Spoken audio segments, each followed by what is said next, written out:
governo não pode nem punir, né? Não cabe nem punir. O líder do governo da Câmara está acompanhando esse debate, porque isso não é só sobre essa lista. Esse tema do impeachment, para mim, está superado, inclusive, porque se mostrou que não tem qualquer qualificação para progredir no ambiente da Câmara e do Congresso Nacional. Mas o líder do governo da Câmara acompanha permanentemente o posicionamento dos deputados, dos parlamentares. Se um parlamentar assina algo como esse, alguém está dizendo que não quer participar desse governo, né? O que não significa que possa mudar a posição dele. Às vezes muda ao longo. Nós começamos o governo com vários partidos não querendo participar do governo, né? E ao longo dos meses, esses partidos parlamentares quiseram participar do governo, quiseram indicar ministros, né? Então isso vai mudando. Agora não vai ter qualquer tipo de discriminação em relação à execução orçamentária, porque o governo cumpre exatamente aquilo que está na Constituição de Emendas Impositivas. Aliás, né, no ano passado, nós empenhamos e pagamos todas as emendas individuais de transferência especial de parlamentares da base e da oposição e pagamos um calote deixado pelo governo anterior, que tinha deixado 50% das emendas de transferência especial sem pagamento, o que não tem justificativa nenhuma, porque são emendas que a análise técnica é muito rápida. O governo anterior deu um calote nos deputados e deputadas na transferência de emenda especial, que nós pagamos o calote dele no ano passado e garantimos 100% da execução dessas emendas no ano passado, independente do partido. Deixa eu falar uma coisa, em relação às emendas, nunca existiu, nunca existirá por parte do governo qualquer postura discriminatória em relação a qualquer tipo de votação, participação. Muito claramente. Inclusive as emendas são impositivas. O governo tem a obrigação de fazê-las, nós cumprimos, vocês podem ver. As emendas individuais, que você pode identificar quem foi o parlamentar, nós empenhamos, né, e pagamos seguindo aquilo que está na Constituição, na lei, sem qualquer tipo de discriminação, cumprindo inclusive um calendário prévio. Aliás, quero reforçar aquilo que nós falamos na reunião com esses líderes hoje.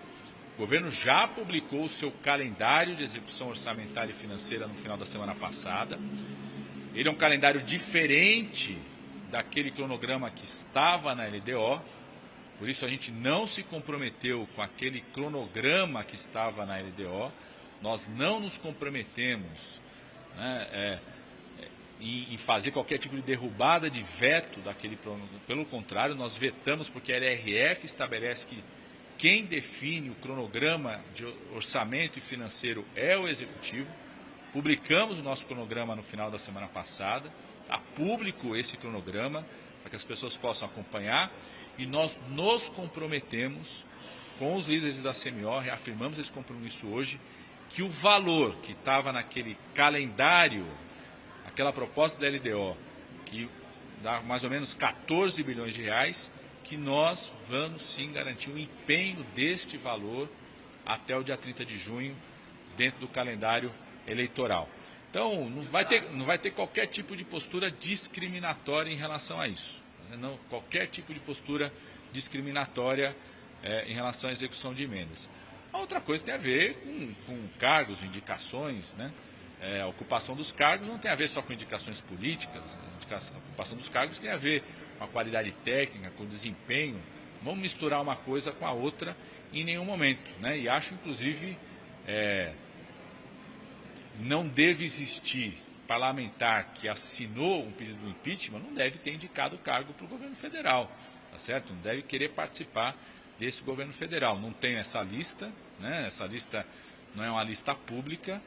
Você tem nos vários partidos políticos, aqueles que compõem a base, você tem uma minoria que nunca quis participar do governo federal, não votou em projetos prioritários, não votou na reforma tributária, não votou na reconstrução dos programas sociais, né? São contrários aos programas do governo, então acho que não tem, inclusive, nenhum interesse de participar do governo.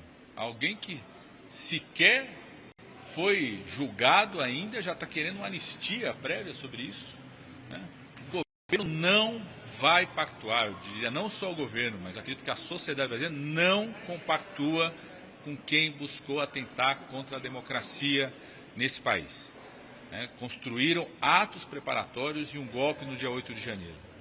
Não tem da parte do governo qualquer disposição de aliviar os processos de apuração de quem planejou, de quem executou e de quem financiou os atos preparatórios e a tentativa de golpe no dia 8 de janeiro. Aliás, eu sempre dizia, qualquer movimentação que possa existir de qualquer força política não vai paralisar o trabalho do Judiciário, da Polícia Federal e o apoio do governo federal para que a gente apure quem planejou, quem financiou e quem executou as atitudes criminosas contra a democracia preparatórias antes do dia 8 de janeiro e a tentativa de golpe do dia 8 de janeiro.